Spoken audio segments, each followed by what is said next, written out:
Bonjour à tout le monde. J'espère que vous allez très bien. Pour aujourd'hui, on va faire un examen avec solution du troisième année des cycles collégiaux. Donc, je commence. Casa le 1 2006. Cher Saïd, j'ai bien reçu ton invitation pour la soirée de ton mariage. Je suis particulièrement touchée que tu aies pensé à m'inviter à ta réception. Je garde un excellent souvenir de fiançailles que tu y avais organisé l'an dernier. Malheureusement, je ne pourrai pas être des vôtres, à mon grand regret, sois-en certain. En effet, à cette date, je serai à Fès pour assister au départ de ma sœur au pèlerinage. En tout cas, j'espère que ta soirée sera une réussite. Quant à moi, je tâcherai de rattraper à mon retour. Amusez-vous bien et soyez heureux. Affectueusement, ton ami Ahmed. Donc, je répète la lecture. Casa le 1 2006. Cher Saïd, j'ai bien reçu ton invitation pour la soirée de ton mariage. Je suis particulièrement touchée que tu aies pensé à m'inviter à ta réception. Je garde un excellent souvenir des fiançailles que tu avais organisées l'an dernier. Malheureusement, je ne pourrai pas être des vôtres. À mon grand regret, sois-en certain. En effet, à cette date, je serai à Fès pour assister au départ de ma sœur au pèlerinage. En tout cas, j'espère que ta soirée sera une réussite. Quant à moi, je tâcherai de me rattraper à mon retour. Amusez-vous bien et soyez heureux et soyez heureux. Affectueusement, ton ami Ahmed. Donc maintenant, on passera pour faire compréhension langue et communication. Donc la première question, c'est: ce texte est-il une lettre de réclamation, une lettre personnelle ou une demande d'emploi? Donc, comme vous voyez, c'est une lettre, donc elle est écrite d'un ami à un autre ami. Donc, ici en haut, il y a la date et le lieu, et à gauche, il y a la formule d'appel. Donc, puisqu'il y a la formule d'appel cher Saïd, donc on peut dire que c'est une lettre personnelle. Donc, la réponse est une lettre personnelle. Donc, question numéro 2. Complétez les informations suivantes. Pour A, l'expéditeur. Donc, l'expéditeur, c'est la personne qui a écrit la lettre.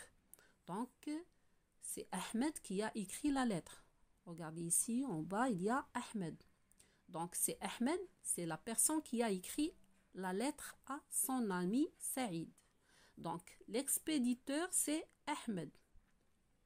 Pour B, le destinataire. Donc, le destinataire, c'est la personne qui a reçu la lettre. Donc, c'est la personne qui reçoit la lettre. Donc, c'est Saïd. Donc, c'est Saïd qui a reçu la lettre. Donc, le destinataire, c'est Saïd. Et pour B, le lieu et la date. Bien sûr, le lieu et la date, on le trouve en haut. Casa, c'est le lieu. Et la date, c'est le 1 2006. C'est ça, la date. Donc, pour la formule d'appel, c'est cher ami. Donc, la formule d'appel, c'est cher ami. Donc, pour la formule, bien sûr, la formule finale, c'est affectueusement ton ami Ahmed. Donc, c'est ça la formule finale. Donc, affectueusement ton ami Ahmed. Donc, que célèbre Saïd? Bien sûr, Saïd célèbre son mariage, puisqu'il a invité son ami pour assister à son mariage.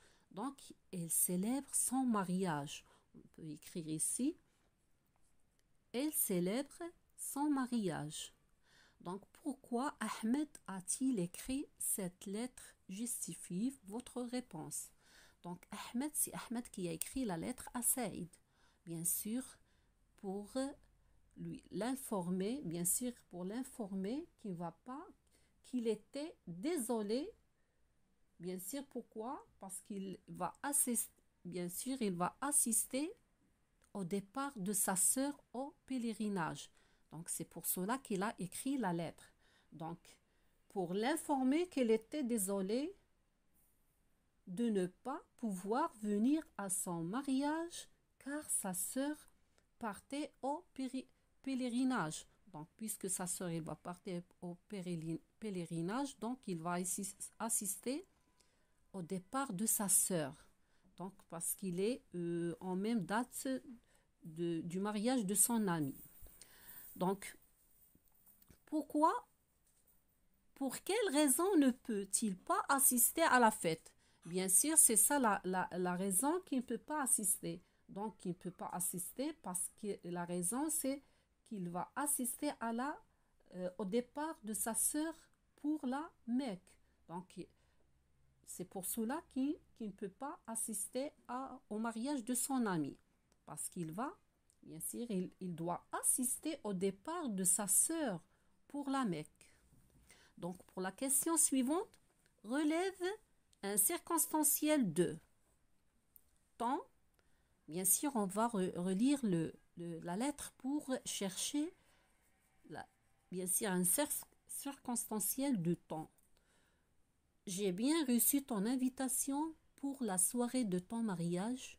Je suis particulièrement touchée que tu aies pensé à m'inviter à ta réception.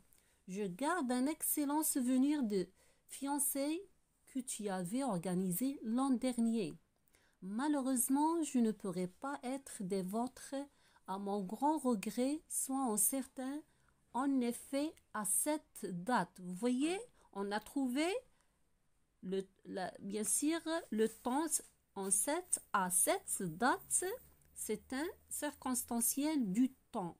Donc, on va écrire ici à cette date. Et le lieu, bien sûr, le lieu, on va chercher le lieu.